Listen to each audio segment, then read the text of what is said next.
Hi guys, welcome back to FOOTY. I was not expecting to record today, to be really honest, but like Spurs just sacked Ange. I just saw it, so let's talk about it. To be honest, guys, the decision in itself, I don't think it surprised me. Like I was expecting Ange to fall, and based on, for example, if you watched my last video, actually I have the quote here. I said once you start talking or start considering new managers, your manager is a dead man walking.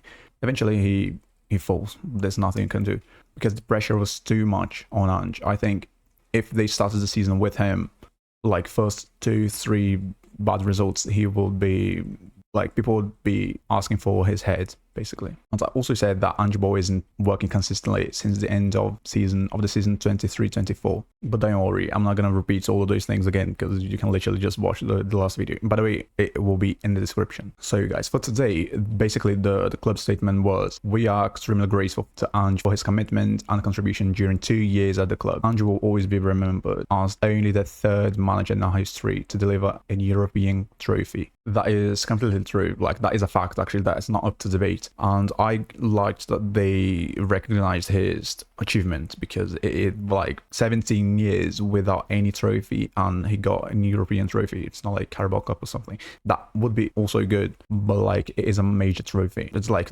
probably the third biggest trophy that an English club can get. And I also think that the fans shouldn't be like, you can be either Ange in, Ange out.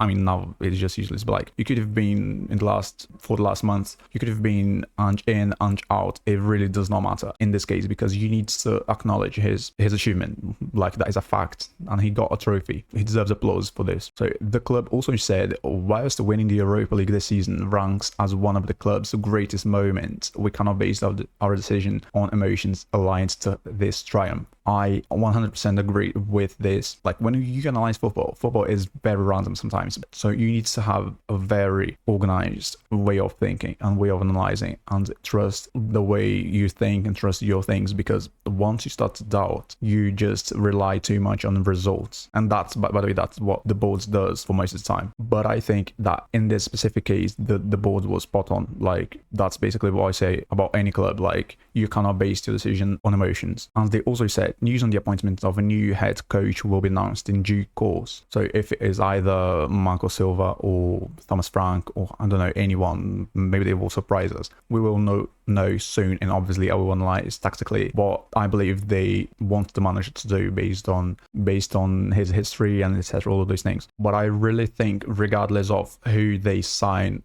like the fans, everyone who's around the club, like the fans, the boards, the players, anyone and everyone should support the new manager, whether it is Xavi and you love Xavi, whether it is Thomas Frank, whether it is Marco Silva, or like, I don't know, any manager. He will need support. And like, if from the beginning of the Premier League everyone is like overly criticizing the new manager, like because of 1-2 bad results, I think that will just exacerbate the problem. So now basically Ange is in the past. The fans need to acknowledge this. The board needs to know that the next manager will need some help in the transfer market, and the players needs to be professional. They need to understand that whether they liked Ange or they didn't like Ange, whether they liked the new manager or they didn't like the new manager, they need to support him and play for him. Otherwise, the vicious cycle of hire a manager and then sack him after 2 seasons will keep going. And obviously, if you want to know more about the next or the probable next manager, or the options that Tottenham have in the market, I briefly talked about 5 to 6 options in my penultimate video. So if you wanna, you can just check it out.